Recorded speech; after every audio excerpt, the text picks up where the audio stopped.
আসসালামু আলাইকুম বন্ধুরা, মম অ্যান্ড ডটার ম্যাজিক কিচেনে আপনাদের সবাইকে স্বাগতম। আজ আমরা বানাতে চলেছি এক মজার রেসিপি যা আপনারা সবাই খেয়ে থাকেন, চিকেন পাকোড়া। তবে দেরি না করে শুরু করা যাক আজকের রেসিপি। প্রথমে একটা বাটির মধ্যে নিয়ে নিলাম 250 গ্রাম ফ্রেশ চিকেনের টুকরো, 1 মুঠো ধনেপাতা কুচি, 4টে কাঁচা লঙ্কা কুচি দিয়ে দিলাম। চিকেনের মধ্যে অ্যাড করব হাফ চামচ গোলমরিচ গুঁড়ো, হাফ চামচ লঙ্কার গুঁড়ো, হাফ চামচ লবণ, হাফ চামচ জিরে গুঁড়ো, হাফ চামচ ধনে গুঁড়ো, হাফ চামচ গরম মশলা গুঁড়ো, 1 চামচ সর্ষের তেল, অর্ধেক পাতিলেবুর রস,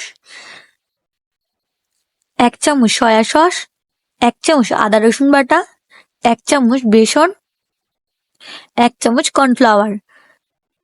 ভালোভাবে চিকেনটা মাখিয়ে নেব মশলা সহ। চিকেন মাখানো হয়ে গেছে।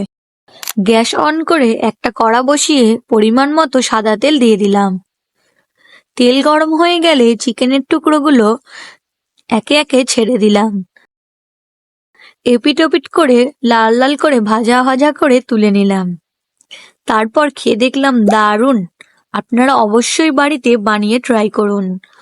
তো বন্ধুরা, কেমন লাগলো আজ আমাদের ভিডিও? যদি ভালো লেগে থাকে লাইক, কমেন্ট, শেয়ার করবেন।